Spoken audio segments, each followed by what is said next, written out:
everybody. It's so nice to see you. Thank you for joining me for another live stream. It is actually the first live stream of the week. I know it's already Wednesday, but that means it's time to gift some memberships because you guys are always so generous. I always try to match your generosity, so hold on. Here we go. I gift some memberships at the start of every week. Ta-da! So I apologize that there hasn't been a stream before today. It was a little slow, but that's not the reason. The reason there wasn't a live stream the first 2 days of the week was for two reasons. One, I was nervous about getting into that fan screening for Thunderbolts, and that always, thank you, Gareth. Hey, Daniel, welcome back. So that really made, that always makes me kind of like nervous. I'm always like, once I see the movie, I'll feel better about it. So that kind of puts me in a weird holding pattern. But then also, this The Last of Us situation took up a lot of my emotional bandwidth. It was as horrible as I thought it would be talking about it online. And that was one of the reasons that I decided not to cover it. But as I made my announcement, and also mentioned it today on YouTube, a number of you came from a really good place, and you said that you really wanted to talk about it, at least this episode, and you felt because we talked about the first season and the first episode of this show, you really felt like it was weird not to get an explanation from me as to why I did this and to talk through it yourself with me. And I kind of like didn't give you closure, I guess is a good way to put it. And I think that's very valid. Speaking of mental health, I think mental health is so important.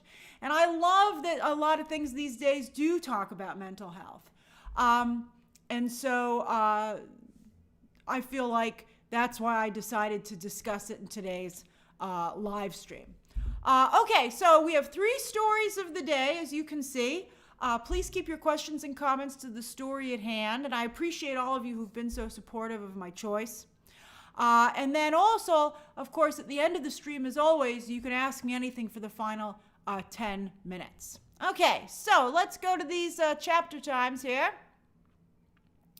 Story number 1. Boop. Okay, so The Last of Us. Oh, man. What a show. Really, one of the greatest shows that I think HBO has ever had. And so it's so bizarre to see what is happening to it. And in many ways, people who watch the games are saying it's a similar situation. I actually don't agree, but I think that the baggage of the first situation is really putting a shadow over this discussion, and I think making it more complex than it otherwise maybe would be.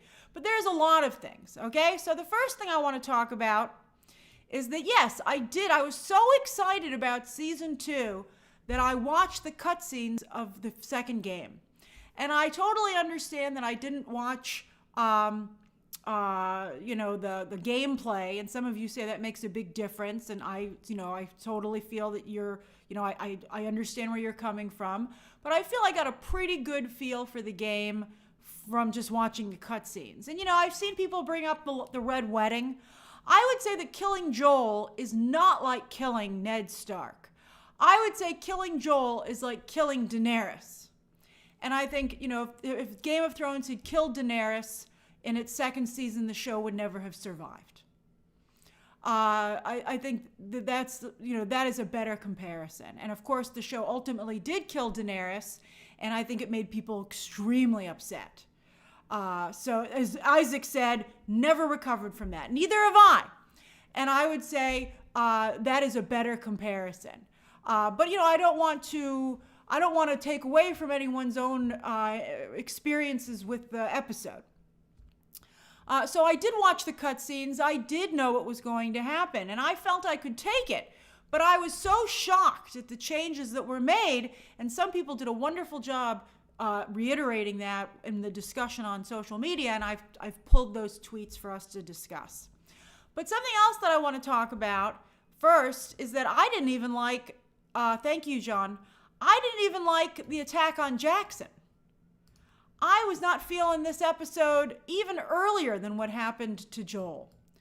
And I saw the people talking about it who made the show, the creators, and they said they wanted to create a scenario where it was just so bleak, where it just seemed that everything was just like everything was falling apart. And they accomplished that, but they accomplished it. Sometimes you can be too bleak, and sometimes you can have a villain that's too horrible. As some of us who are Real Housewives fans have said, never go full Lisa Rinna. And I feel like this episode went full Lisa Rinna.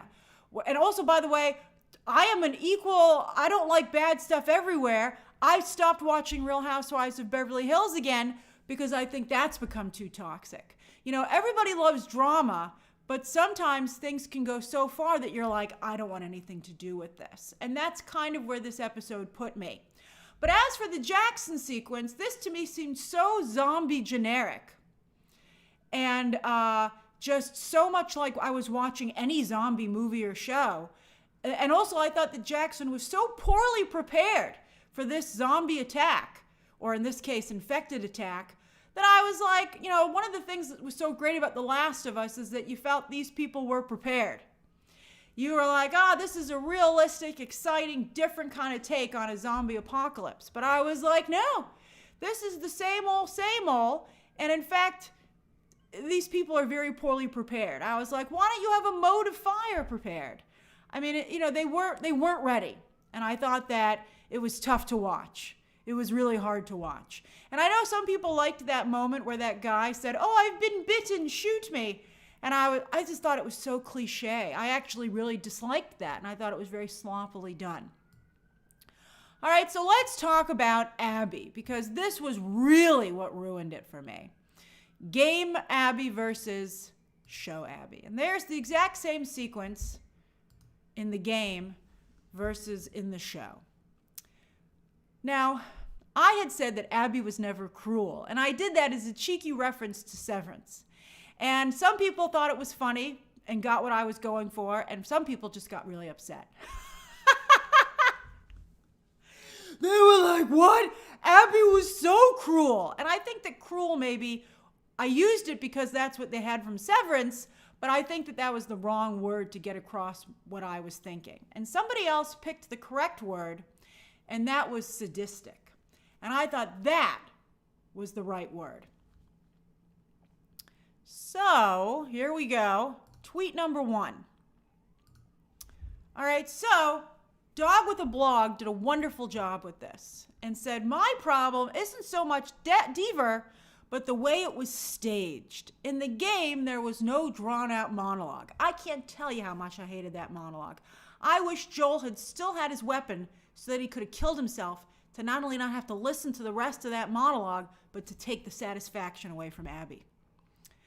Then Dog with a Blog continues and says, and the club came down quickly in the game. Abby here came across as so cruel, and seeing her beat Joel endlessly before killing him in front of Ellie is a big change. That's, I think, very true. When she was wailing on him with her fist. Also, Caitlin Deaver is a much smaller Abby. So I'm like, what are you even doing there? It was like a tiny little puppy just, chewing on Joel. And you were like, somebody pull that puppy off of Joel. That's just disrespectful. So that really bothered me, And then there was another tweet that I thought was really excellent, okay? And this one was great. This comes from J-Mo Jellybeans. Really good. Really, I want to thank these two people for helping to get across what I was finding trouble having the words to say. So she points out, Game Abby came off as angry and driven. And I agree. I could support Game Abby with her friends backing her. Pivotal. They didn't hesitate to do what she told them to do. HBO Abby came off as sadistic. Her friends seemed scared of her and the situation. Why did HBO have Mel crying when in the game, Mel wanted to kill Ellie too, but Abby said no. And that is also another crucial change in the show. In the game, they said, let's kill Ellie. And Abby said no. Abby had a code. Abby said, no, we only came here for Joel. Joel is the only one who killed my father. I refuse to kill anybody else. That was really important. And it was totally left out of the show. I think that was a big part in keeping the door open on redemption for Abby. You know, something I was going to say if I was going to cover the show was to say this is supposed to be cyclical. Whereas Abby becomes Joel, you know, everybody gets a chance to walk in Joel's shoes. And, you know, they're all supposed to be equally appalled in what would happen. But I don't think that you're showing these other characters having a code. And I think, to me, the code is what has always allowed me to forgive Joel and to understand Joel's actions. So that's really, really important. So thank you again to those individuals for their comments. I thought that really helped. Now, here's something else that's really, I felt, made it almost, well, actually did make it impossible for me to continue to cover the show. As some of you brought up, Caitlin Dever tragically recently lost her mother. So sad. I feel so awful for her. I think that's just really, really sad. And she talked about the fact that she filmed this sequence just a couple of days after her mother's funeral. And that really makes it impossible to critique the scene. That just really puts anybody who's covering it in a difficult position. Because you don't want to feel unsympathetic and callous towards what the actress went through, even if you feel the result didn't work. So that really kind of put me in a really difficult spot. So that's another reason that I felt that it was difficult for me to cover Caitlin Dever's performance as Abby. And that's all I'm going to say on it, because as I just said, it puts me in a very difficult spot. Then here's another difficult spot, okay? Hold on.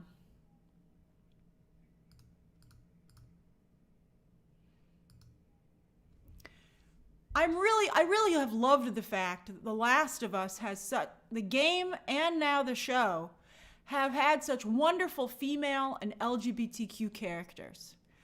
And you haven't even met Lev, which is, I feel bad because clearly Lev isn't going to be coming till season 3. And I don't know what the show is even going to look like at that point in terms of what the show looks like and what the fan base looks like. I don't know who's going to be left at that point. So that's been one of the things that I've loved so much. So now that I think that the show is doing those characters a disservice, I don't want to contribute towards any negativity or have my commentary misconstrued to be made to look even more negative, which we know people do to me, with these characters. And so that is another reason that I chose not to continue to cover this show, because I did not want to add to the negativity surrounding these characters and this talent, and because I became nervous as to how things would be done. I agree, Mike, that Katie O'Brien, I think, would have done a better job with this. So that is another, I think, situation. And I feel bad. I feel bad because I want to tell you something. When I watched the cutscenes for the game, I came to love Abby. In fact, at the very end of the game, thank you, Elpidio, I was begging Ellie not to kill Abby. I was like, please don't kill this woman.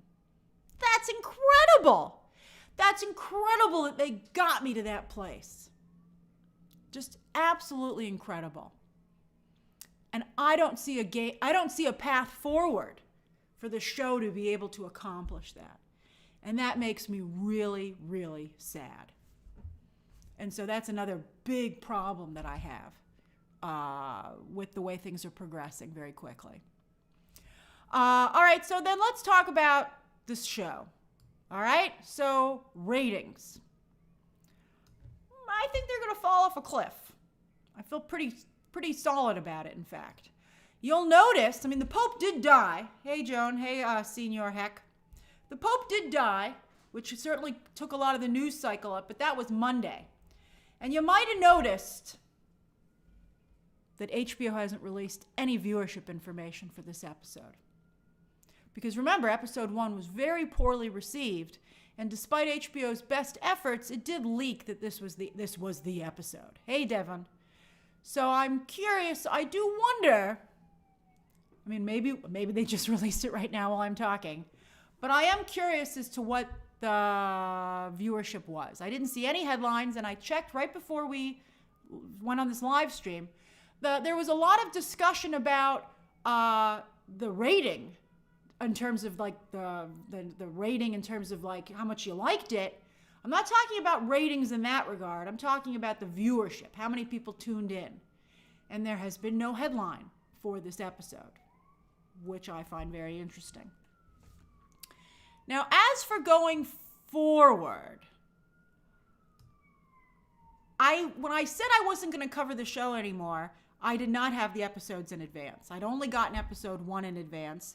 And that also, I have to say, had contributed to my not wanting to continue to cover it because it had already messed up my Easter. I was worried about what it was going to do to Mother's Day. And that was just another thing where I was like, that's just another reason not to cover this show. But then, about half an hour after I tweeted that I wasn't going to cover it anymore, they gave me through episode 6. Not just me personally, they gave out to everybody. And I had suspected they were going to do that. And they did. And I wish they had done that from the beginning. I think it would have helped them tremendously if people like myself had binged it and gotten past that.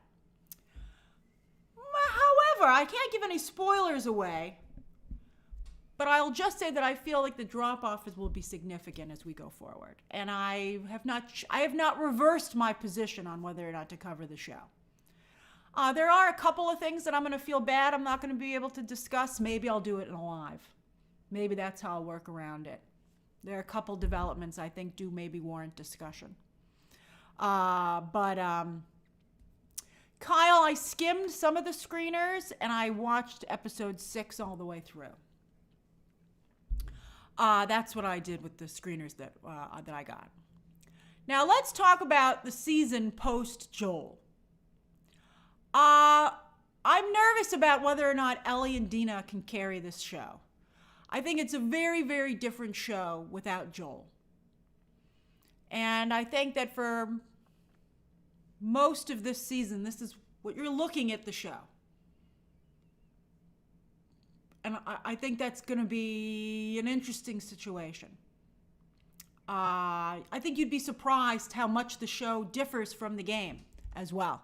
Maybe it wasn't good that I watched the cutscenes before I watched this season, because the significant changes I'm surprised with. I'm like, you had a pretty clear roadmap to one of the greatest stories I've certainly ever seen. So I'm really surprised as to why you would not follow it. I was fine with side missions that they added, but they didn't really do that. They just changed it significantly.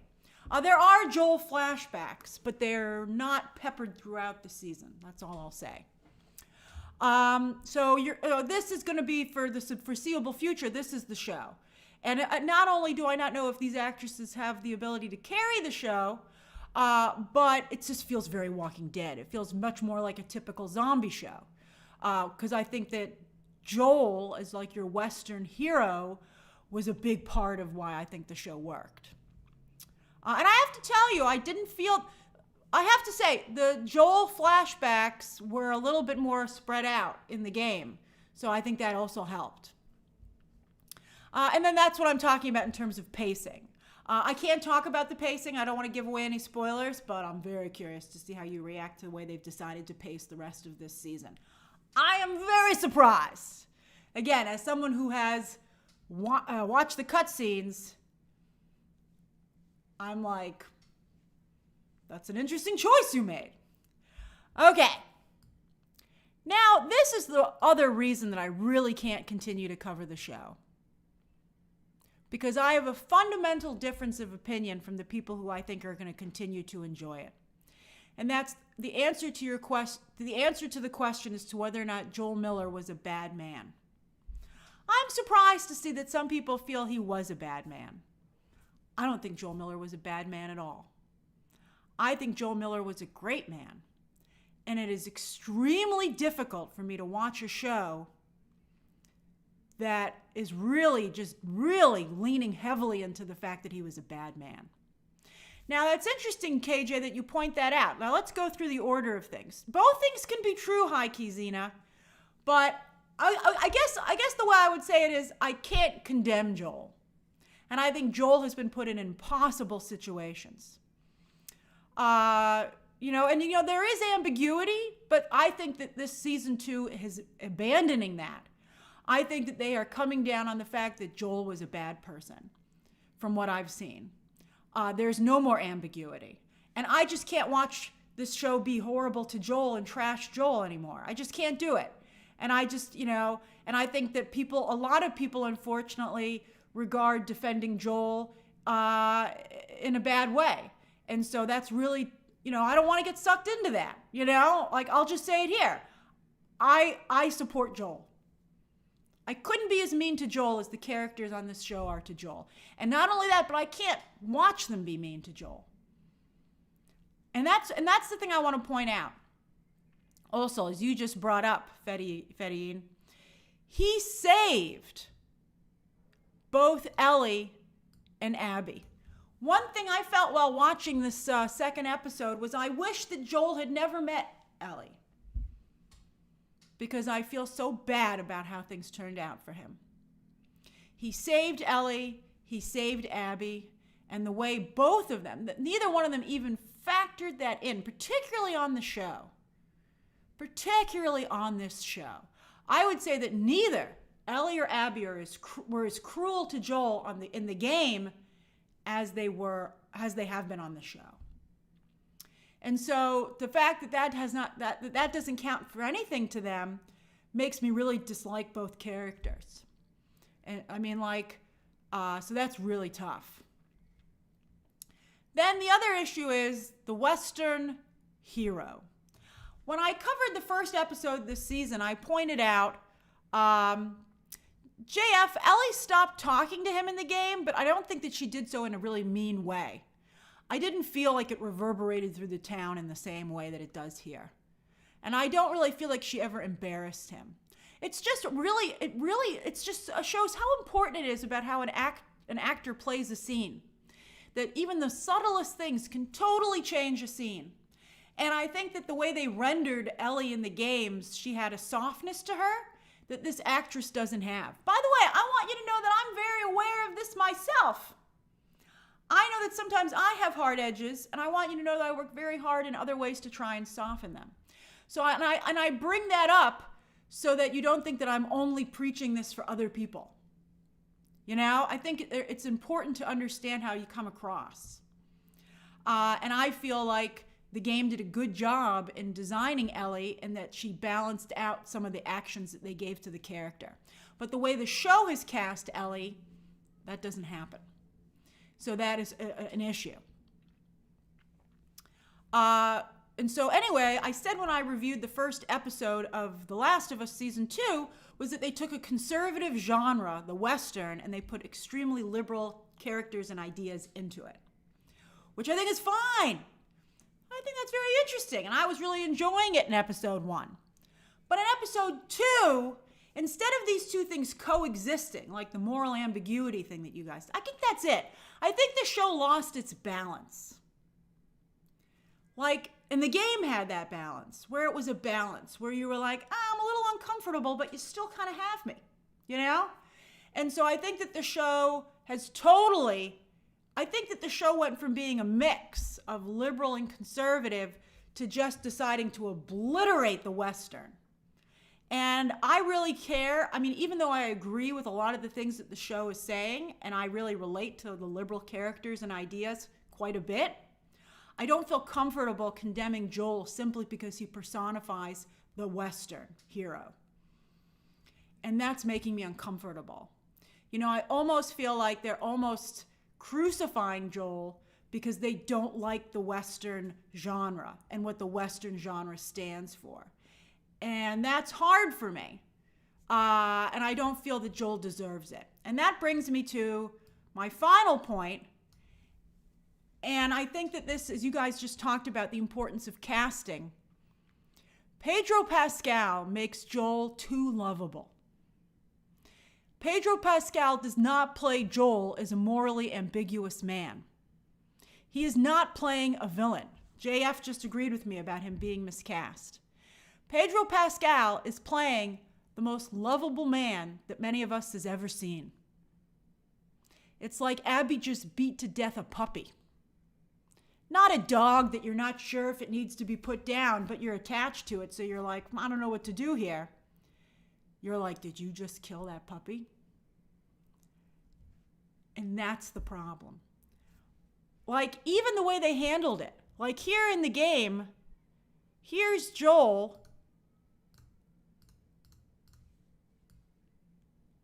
fighting, being aggressive, even in his final moments. That's not what happened with Pedro Pascal's Joel. That guy started to cry. And just, it was so horrible. And I think that is another big issue. I think they went too hard with Ellie, and I think they went too soft with Joel. And it totally changes the sequence. It totally changes what happened. And I just, I see no middle ground with Joel. I think Pedro Pascal does such a good job making Joel likable that he sells you on every single choice that he makes. You're like, I trust Joel. You're like, that sounds pretty bad, but if Joel did it, I think he must have had his reasons. And that's how charismatic and lovable and wonderful Pedro Pascal's Joel is. And I just see when Joel died in the game, I was like, that sucks, but I didn't feel the connection like I did with Joel. I just can't tell you what a horrible reaction I had to seeing that episode. All right, so let's do you guys can ask me some questions about this because I said I wanted to give you closure. And I know that some of you don't agree with my interpretation, which I understand, and I know it's very emotional, and I know this game means a lot to people. I didn't cry, Jeremiah, because I was just so upset. I felt so bad for Joel. Jose says, I think the problem with the show is it should have never answered the question, is Joel Miller a bad man, since everyone will have their own answer. That's true, and I think that was the beauty of the end of season 1, where we all had different answers to whether or not Joel did the right thing in the hospital. But I think that the show finally did decide that he did the wrong thing. Paul says, do you think we will get a season 3 now? I think we have to see what the ratings are. Resident Justice says, do you think this will be a case where fans of the game will now hate the show, but those who hated the Part 2 game story will love the show version? No. Ray, a lot of people are bringing up the death of Glenn on The Walking Dead. And I agree with that. I think that it's probably going to be a similar situation. I didn't watch that show, but from what people are saying, I agree. Marco says, Ellie's softness is a crucial missing piece. She is one of the only good people left and is only alive thanks to her immunity. That's true. That's really interesting. I don't think that Ellie here is being portrayed as a good person necessarily. Poke says, oh, thanks, Poke. Please give it a second chance. I've seen a lot of episode 3, to be honest with you. And so I got to tell you, maybe I could see myself coming back for some developments going forward. But I don't see myself covering the show weekly, especially because it's to cover a show like that is so hard and it takes up so much time. I'd say it takes about, rushing because you have to rush. Well, now that I have the episodes in advance, I think it would still take about 6 hours. 6 hours, 5 to 6 hours to cover an episode, and that's a really big time commitment. And I got to tell you, right now, the ad rate on coverage of The Last of Us is very low.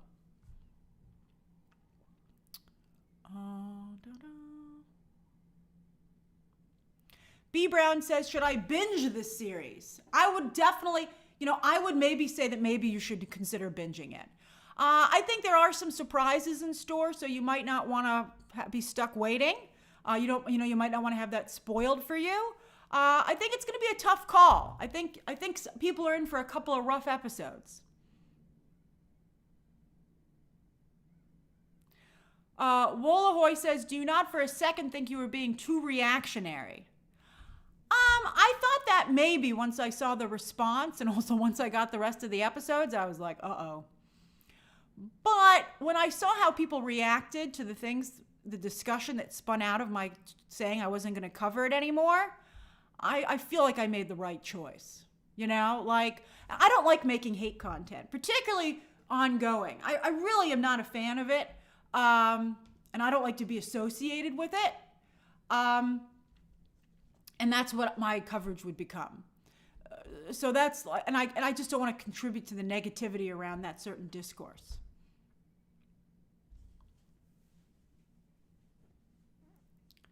Ace, I don't think it's like Ned Stark's death. As I said at the beginning of the stream, as you might have missed, I feel this as if they had killed Daenerys early on in the show.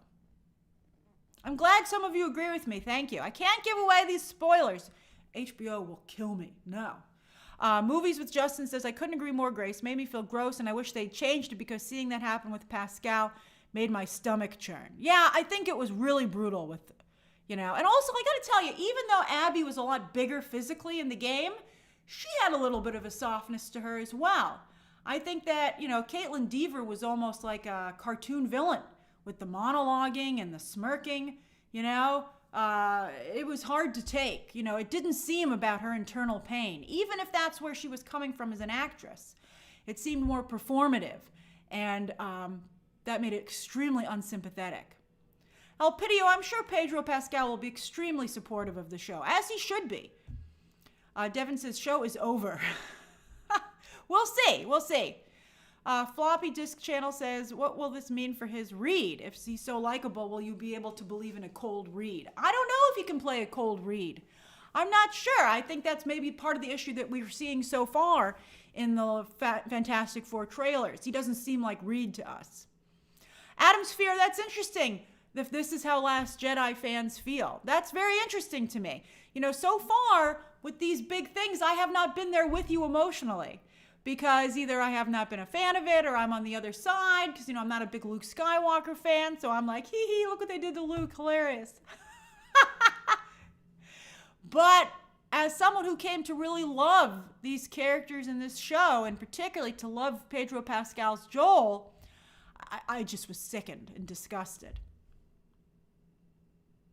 The Last of Us did continue after Glenn's death, but it was never the same. It was never the same pop culture phenom. It certainly never risen the same level of the ratings. Joe says, we need shows that reflect real life but give us hope. The Pit and Andor are doing that. I gotta watch Andor. I didn't watch Andor yet. I was seeing Thunderbolts last night. And I do think maybe they shouldn't have dropped. I think maybe they should just drop 2 episodes of Andor. 3 episodes, like I already feel like I'm way behind. And I heard they were very slow.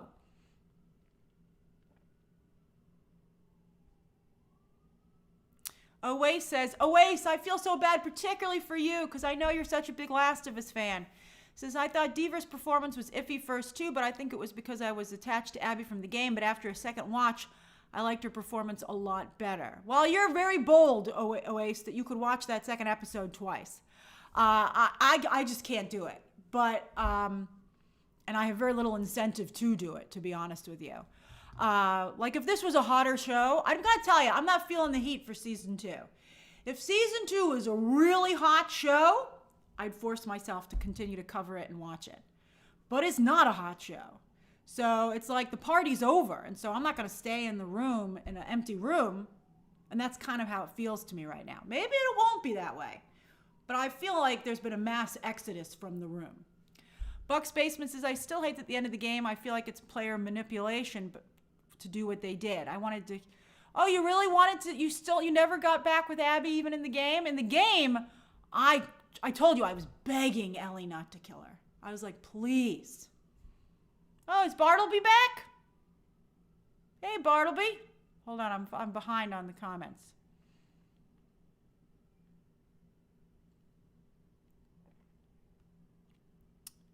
Let's see here.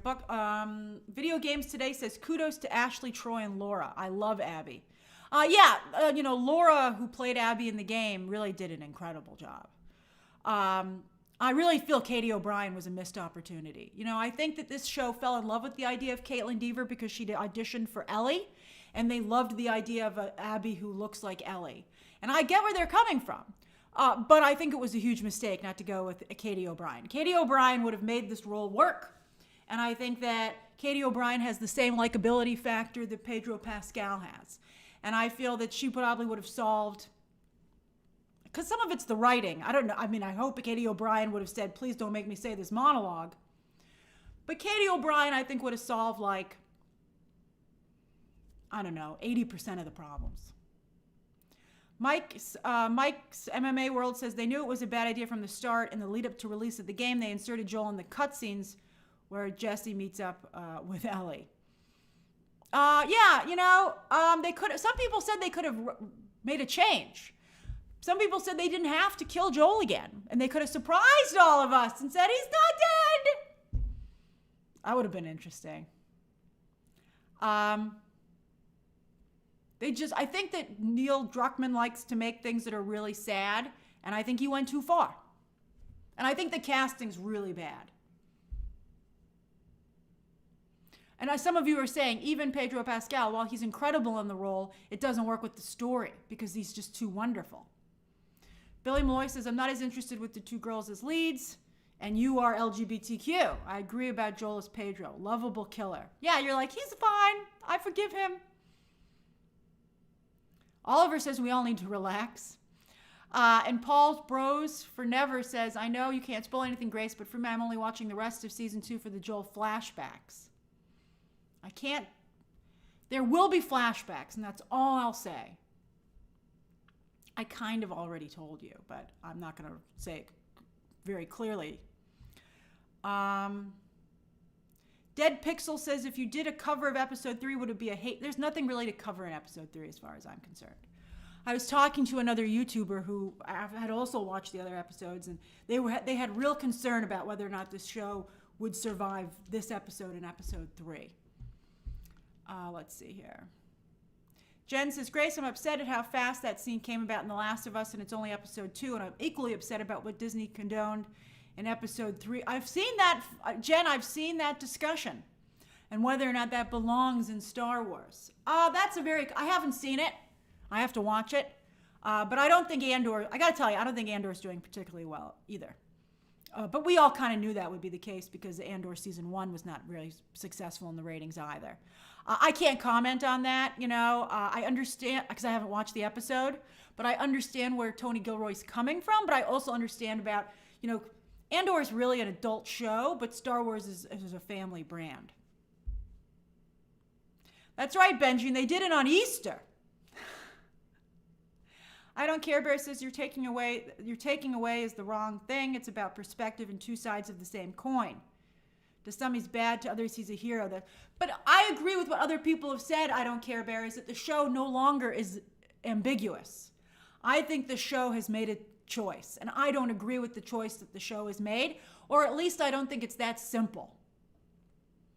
And so it's just so, I find it very, very frustrating, the choice that they've made, and it's hard for me as you've seen, I've decided not to continue, because I feel also this discussion has become politicized, and I think that also makes it more difficult to discuss.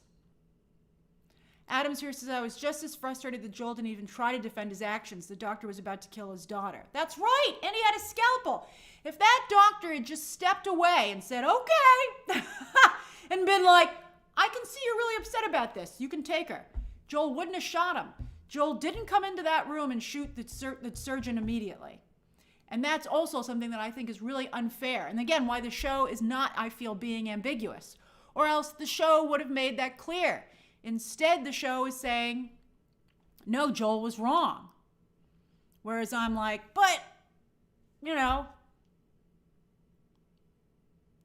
Oh, there's Bartleby. Says, why didn't they wait to do this scene later in the show? If you're going to do 2 more seasons, how do you do this in episode 2? Yeah, I would agree with that. I mean, I think everybody knew it was coming, but I think, you know, I think it was too early.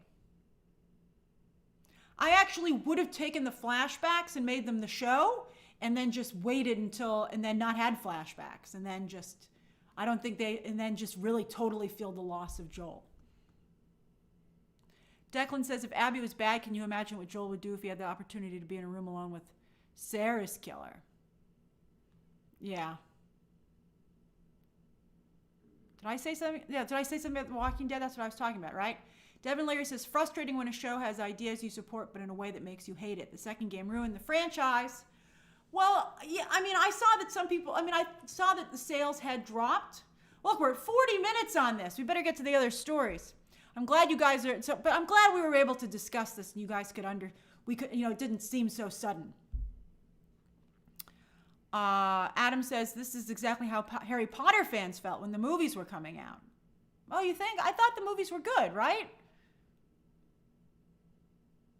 Oh, Jeremiah says, you think the monologue was to compensate for her build? They should have just gotten an actress who was bigger then.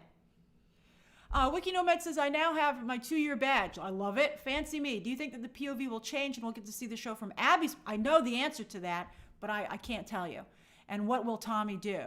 Yeah, you know what? Some of the changes reminded me of George R.R. Martin's Butterfly Effect. And not having Tommy be with his brother Joel when he was killed, as is the case in the game, I felt really substantially changed a very important part of the story going forward. So, I kind of understood suddenly where George R.R. Martin was coming from. Oh, Pi, I'm sorry you had to go through that if Joel reminds you, Pedro Pascal reminds you of your dad. Okay. I thank you guys for understanding where I'm coming from and hearing me out. I guess that's a good poll to see someone who's going to keep going. Okay. Will you continue to watch The Last of Us Season 2? Yes, weekly. Then yes. But we'll wait to binge. Then I'm not sure. We'll try episode 3. And then I'm done.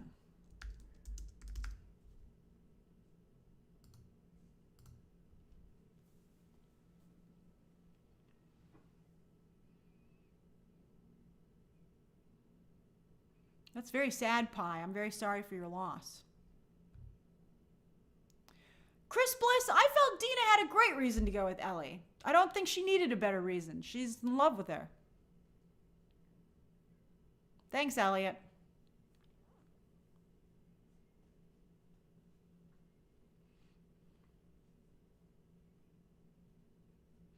So let me just answer a few more questions.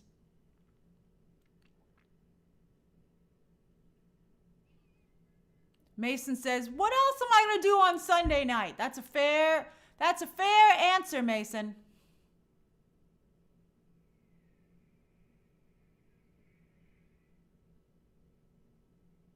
Popcorn roulette, I'm not going to answer that. You're going to get me in trouble.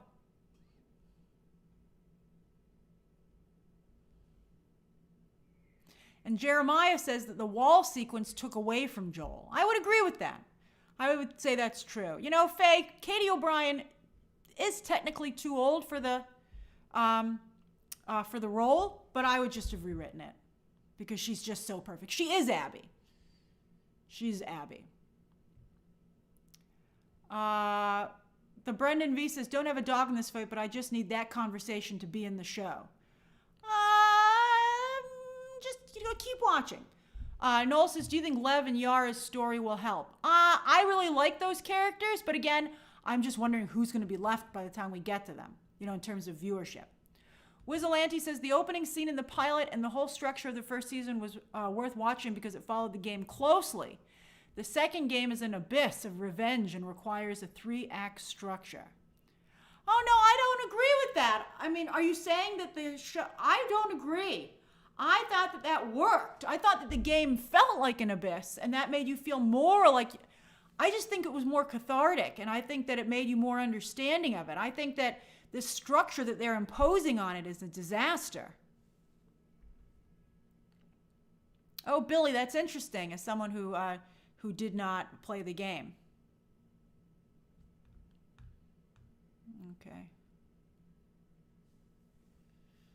Okay. Oh, that's very sweet of you, Antonio. All right, so let me end the thing here. All right, so 49% of you will continue to watch weekly. That's very good for the show. But 28% of you are done. So that's almost 30% drop. 14% of you are on the fence.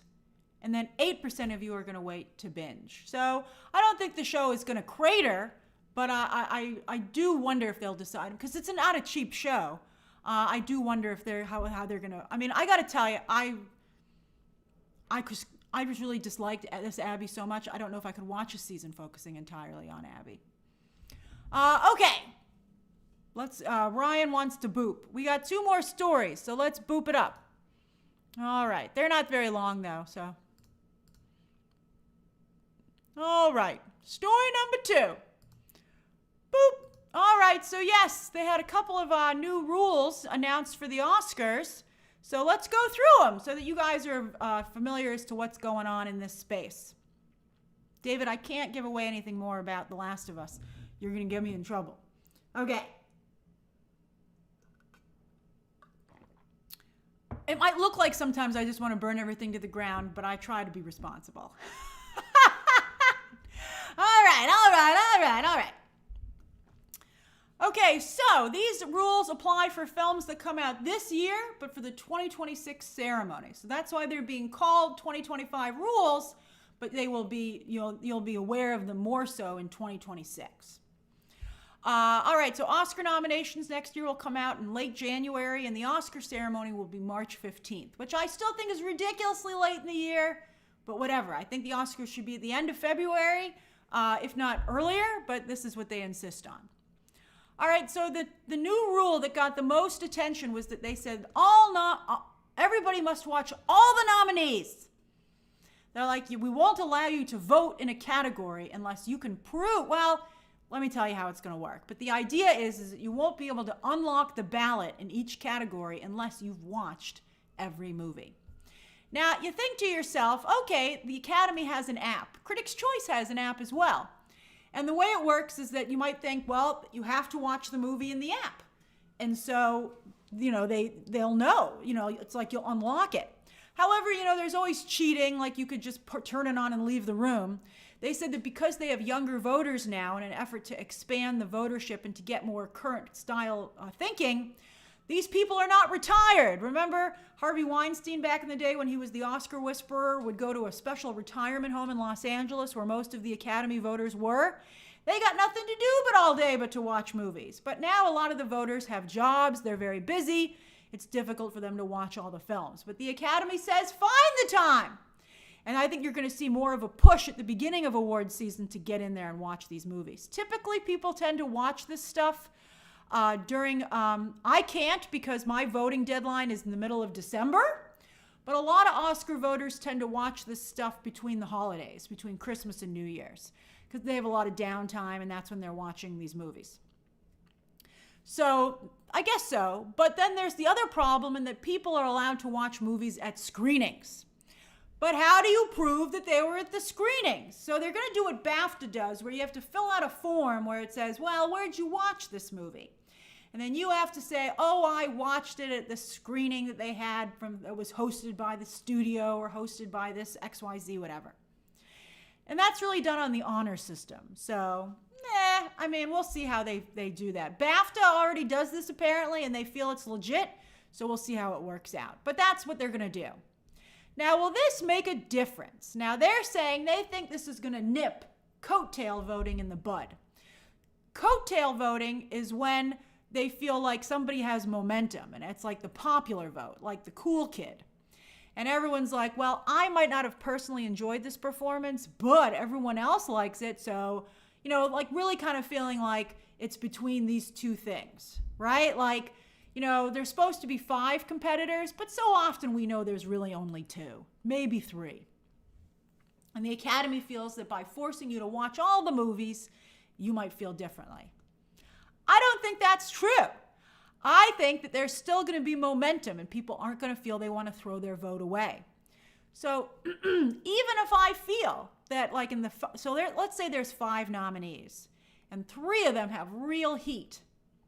Even if I think one of the other 2 are better, I'm going to feel, who's voting for those two? I'm just going to throw my vote away. So I'm still going to vote within the three that are the front runners because you don't want to feel like you're throwing your vote away. And so I really don't think that that's going to make a difference the way they think it is. Because, oh, by the way, the BAFTA awards have apparently been doing this for a while. They're not significantly different in the way the voting turns out. I mean, a little bit, but it's not significant. You're not like, it's a totally different award show. It's pretty close. So that's one of the rules that was changed. The second rule that was changed was they say that now they have to list all the nominees along with the film. Thank you, Tom. That's very sweet of you. So before, only the actors' names were listed, you know, and I think like director and stuff like that in the categories. Otherwise, they would only list the film. And so people weren't aware of who was in each category. And they're calling this the Diane Warren rule because people aren't aware that the song is Diane Warren's. And that's happened for like 16 times. So they're like, oh man, if Diane Warren's name was written down on the ballot, maybe people would vote for her. Wait a minute, aren't we supposed to be avoiding coattail voting? So, I mean, it's just very ridiculous. But that's why they're going to do that. They want to have the listing of the names so you actually see who's nominated for each Oscar. Then, this was interesting. They talked about how achievement in casting is going to work. I hope Warfare gets nominated. This is an interesting new category. That's right. In 2026, we will be giving out a Best Casting Oscar. What? You're going to see a casting director get up there. That is going to be very surreal, particularly for a lot of actors. Because they are the front person, and even people who don't necessarily get a lot of work have a relationship with a lot of casting directors, whereas there's more gatekeeping with the other winners. So they're going to do achievement in casting in a film, and they're going to have something called a bake-off. Oh, the bake-off! So right now, they have bake-offs in a couple of categories, most noticeably the VFX. Bake-offs are pretty cool, and that's where the front runners come in and not the Great British Bake-Off pie, that's pretty funny, but what happens is that they come in and the major contenders, I think what they do is, they have a short list. So everybody in the category votes, and there's like a short list of like 10 projects that get like the finalists. And then they have a bake-off where those 10 people present at an event. And you can either attend in person, or these days you can also watch by Zoom. And they present their thinking and their process for the job that they did. So for VFX, they walk you through the builds and the way the shots were put together. So for casting, I guess they're going to talk to you about how they found the actors and what their thought process was in why they cast somebody that maybe you wouldn't have expected them to cast. That's pretty neat. I think they're trying to also really just show the craft behind the casting and to show that it is an art and that it is worthy of an Oscar. So that's something they're going to be doing, and I think that's really interesting. I believe they also said they were going to add a bake-off for cinematography potentially, and I bet you that when the stunt Oscar comes around, you'll have the same situation as well, where there's a bake-off for stunts too. All right, then finally they touched on artificial intelligence. And they said, well, you're supposed to disclose if you use any artificial intelligence in your movie, but there's no rules. The committee, the heads of each division will just decide if you maybe crossed the line. And that to me seems absolutely worthless. So we'll see what happens. But at least they addressed it. Okay, so those are the new rules for the Oscars. Does anybody have any questions or comments about this story?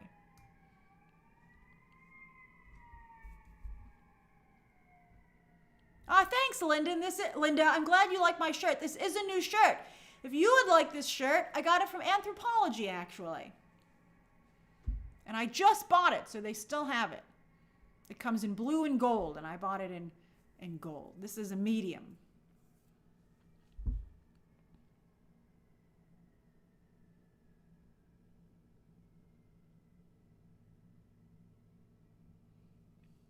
Hey, Jacob Knight.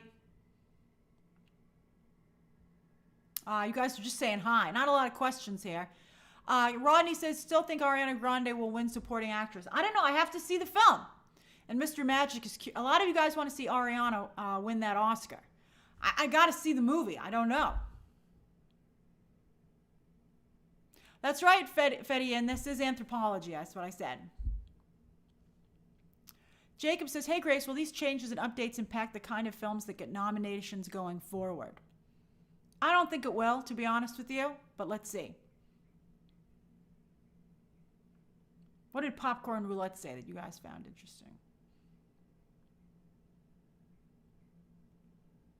I don't see it. Sorry.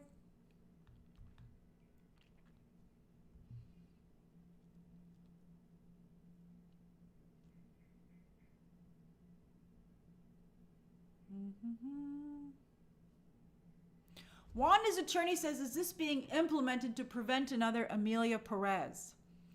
I don't think it would. If Amelia Perez, if it hadn't been for Carla Sofia Gascon, that movie probably would have won Best Picture. I think that's what hurt Amelia Perez. I think, sadly, Hollywood didn't care about how people felt about how it represented them, which is really says a lot about Hollywood. Cosmos says, hey, Grace, will the Academy Awards continue to have a big influence on Hollywood? I feel like it's been slowly dying over the years. I would love a shakeup in the way movies are awarded and critiqued.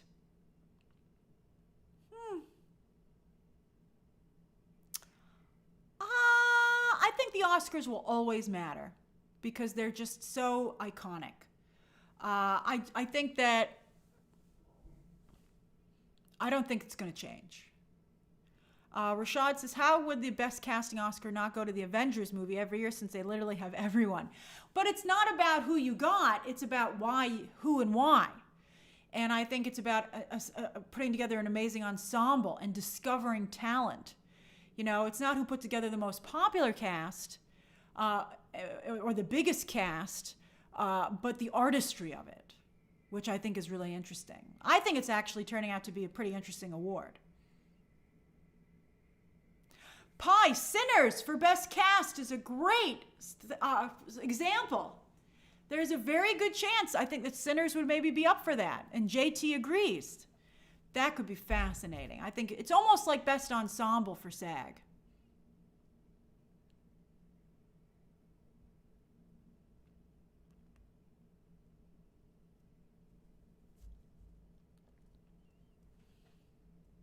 All right, I think we're ready for the final story of the day. Okay, then we'll do the Q&A. All right, story number 3. Boom, baby. I needed a story for the third story, so this isn't a big one, but I thought it was a funny one. So that's right, everybody. Hot off of the studio where they referenced Jonestown, Bill Hader is jumping on that to do potentially a series for HBO. Now, of course, Bill Hader was very successful at HBO and reinvented himself as a talent, much like Ben Stiller is kind of doing with Severance, although with Barry, Bill Hader was on camera. But, you know, Barry was an incredible series, that Bill Hader starred in and wrote and directed. And I thought Barry was just really, really well done until the end. That's why I wanted to bring it up. I thought that the final season of Barry, the second half of the final season, was pretty bad. Really, really bad. And I thought it just went too far. So I would hope that Bill Hader would kind of dial that back a little bit and if he said he wanted to do this for me, if I was HBO, I would say, okay, but which version of Barry are you thinking here? Now, true crime is very popular. That's right. This is the Kool-Aid show. That's why it was referenced on the studio. Really hilarious. Now, for those of you who aren't familiar with the Jonestown Massacre, it also kind of brings to mind The Righteous Gemstones, another HBO show. Walton Goggins' character kind of looks like this character that Bill Hader would be playing, Jim Jones. So Jim Jones managed to talk his followers into committing, they all took themselves out simultaneously by drinking Kool-Aid that was poisoned. And of course, that's where the saying comes from, don't drink the Kool-Aid. because it's tainted. That's where and also don't be a fanatic. Don't buy into that because it'll have a bad ending.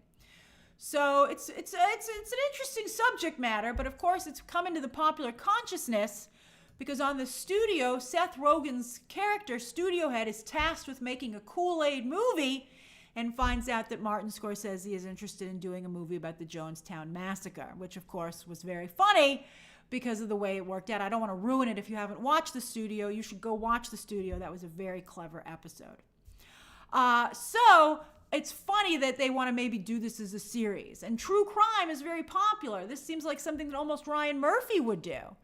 And so if I was producing this show with Bill Hader, I'd say maybe you should check out what Ryan Murphy has done with his true crime stories because they're they've been extremely successful. So I think Bill Hader is actually a pretty good choice for this. I hope he stars in it. And I think this sounds like an interesting series. Does anybody have any questions or comments about this?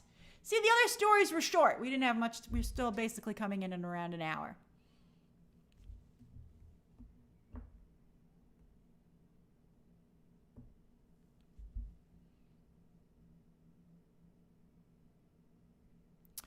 Chico, this would be a mini-series for HBO. That's what they like to do. Scores, I'm glad you're enjoying The Studio. That's right, Kyle. They got to get Steve Buscemi to be in it. And Martin Scorsese needs a cameo as well. Although I don't know if they want to do a lot to promote Apple TV.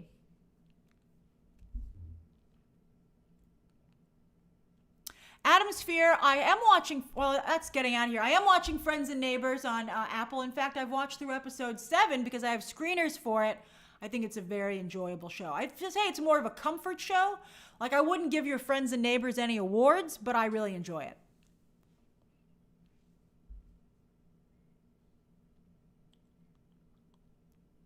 Oh, Sadie, it's my pleasure. I'm glad I could be helpful.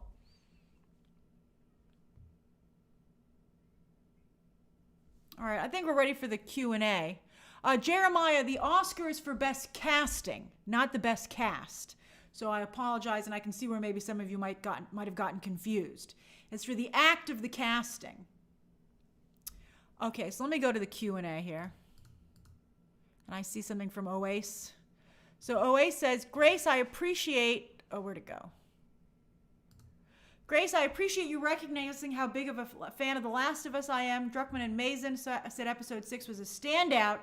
Do you think it was the best? Also, Joel needs to sing Future Days to Ellie. I thought episode 6, I did watch it all the way through. That's all I'll say. But I have to say, by the end of the episode, I was very annoyed again. And I was like, really have some problems with the way this show is handling stuff.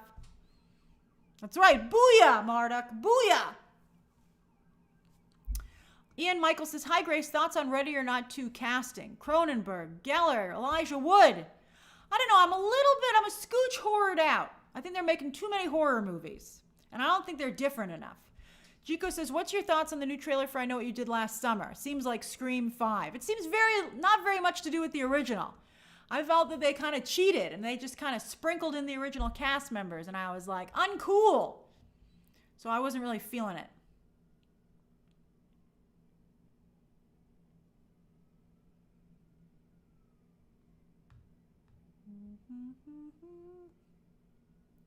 And then Kyle says, thank you for your wonderful commentary today. Thanks. I'm glad you thought that. I'm glad, and thank you for supporting me. I'm not going to cover the Wednesday trailer, but I will review Wednesday as a show. Raymond says, did you see the new news about the Heartstopper movie? Yes, I'm amazed they got those actors to come back because they seem to not want to come back at this point. But I mean, that's the show that put both of them on the map, on the Hollywood map. So I'm glad that they're going to let fans be able to also have closure with the show. Wanda's attorney says, any snack recommendations for Thunderbolts? Something spicy and cheesy, I would say. I liked Thunderbolts. I liked it. But I'm not sure how it's going to perform. Kyle, the Thunderbolts review embargo lifts on Tuesday, April 29th at 12 noon Eastern Standard Time. And that's when my review will go up. Tony says, hey, Grace, any tips or recommendations on how to pitch my original screenplay to production studios? Over the last few months, I've created pitch videos, networked and created community over the material. That's great, Tony, but you cannot pitch directly to any company without representation. Even if it's just a lawyer, because they're too worried about you suing them if you perceive in the future that anything they do is even the least bit similar to what you're working on. So it would be almost impossible for you to get through the door. You need to have someone who will represent you, who reaches out to them on your behalf. So it could even be an attorney. Be very careful to let anybody take your money from you. Somebody should do that for a percentage of the potential deal. You should not have to pay them to do that. But that's the only way that you can get in the door. And that's because they have to protect themselves from a legal perspective. Mike, I don't think I'm going to be reviewing Until Dawn or The Accountant 2, because both of their press screenings were when I needed to watch Thunderbolts. So, I mean, Thunderbolts, I could have just watched it next week, but I wanted to have such an early jump so I could make sure I had enough time to do my content. It's no fun to have to do stuff at the very last minute. I mean, I'll do it if I have to, but I much prefer having time to like let it breathe and to really put my most into making a really good piece of content for you. Oh, Jen says they didn't use Kool-Aid. They used Flavor Aid. That's funny. Kool-Aid's like, it wasn't even us, man. Oh, Fetty and Wednesday Season 2 starts in August, interestingly enough. I'm surprised about that. I think they have to make space for Stranger Things, which is taking the holiday spot.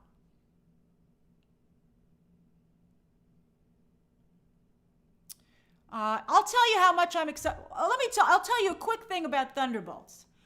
When Thunderbolts was over, I turned to a couple of people around me and I asked them what they thought of it. And I didn't know them. And I asked them what they thought of it, and they both went, eh. And that made me a little nervous. But I liked the female characters in the movie so much. And my mother doesn't like action in comic book superhero movies. And since it's a little light on action and strong on female characters, I bought tickets, not only to take my mom to go see it opening weekend, but she agreed when I told her that was the situation. She did, because she really hated Captain America 4. But when I told, she was like, oh, really? All right, I'll try it again. So I got her to go again. My pleasure, Tony. I hope that's helpful. Dancing Dog 60 says, I predict the new Predator film will do better on streaming. I didn't know that was a female Predator. If that's a female Predator and then a female synthetic, I'll enjoy the heck out of it, but I do seriously consider, I'm worried about how the film will perform. Juan says, regarding some movie math comment, The Passion of the Christ premiered on February 25th, Ash Wednesday. Oh, yeah, some people pointed that out to me. I do not know the Catholic calendar particularly well. Let's see here. Ober says, hey, Grace, I heard the actors from Heartstopper are executive producers. Oh, that's great. I'm sure that helps. That gives them a little more ownership. I think that's nice. Does that mean they use their money to make it? No, it just gives them more creative control over it, but not super creative control. So they don't have to actually do the work of producing the movie, but if they don't like something, they can say, I don't want to do it, because they're executive producers. So that's really what an executive producer in that situation means. Mike says, how often do you rewatch Superman 2? I've seen it once and I barely remember it.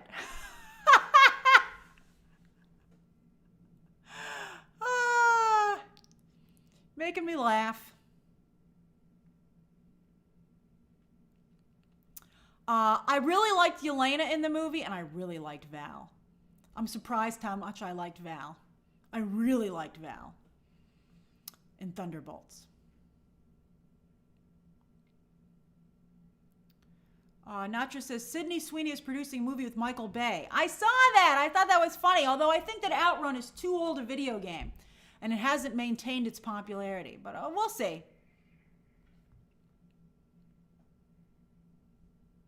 I don't think I'm going to review another Simple Favor, Chico. I'm like just have tunnel vision for Thunderbolts right now. I'm just like, Thunderbolts. That's the only, I've come up with some fun ideas for videos next week, and now I can do them because I saw the movie early. That's what I'm looking for.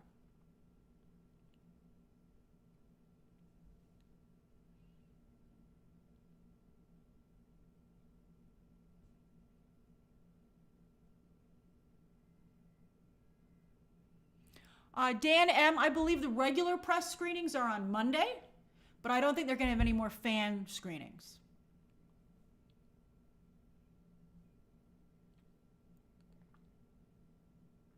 Atmosphere, I'm not a baseball fan, but I am kind of getting into football. Hey, Glubby Snot, it has been a while.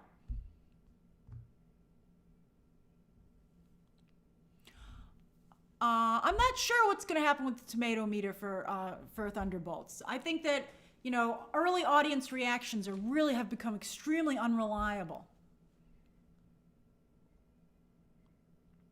And something I'm going to talk about later, but I'll bring it up a little bit now, is that you're seeing studios, because Rotten Tomatoes is so it can cause such damage, I think you're seeing studios start to really lean in the direction of influencers. And you've reached a point where influencers are invited to see movies before critics. And that's a slippery slope, because an influencer has no critical integrity, let's say. Like, that's fine. That's not their job. But an influencer's job is only to be excited about things. And I hope people recognize the difference. Hey, Sahib, I'm sorry that happened. Elpidio says, just wanted to say that I watch many YouTube movie channels and you're my favorite. Thank you. That means so much to me because I know there's a lot out there. So thank you. I'm really so glad you feel that way. Sean, Jack O'Connell's in the upcoming 28 Years Later movies. And Wunmi Musako is apparently rumored to be coming back in the MCU. So that's great.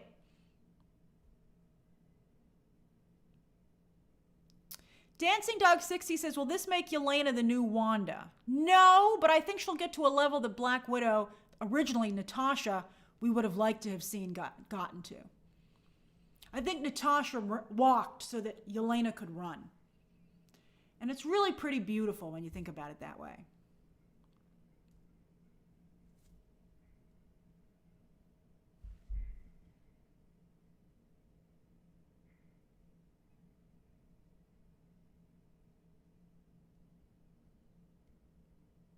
Oh, Away says they cast. Hey, Mitch.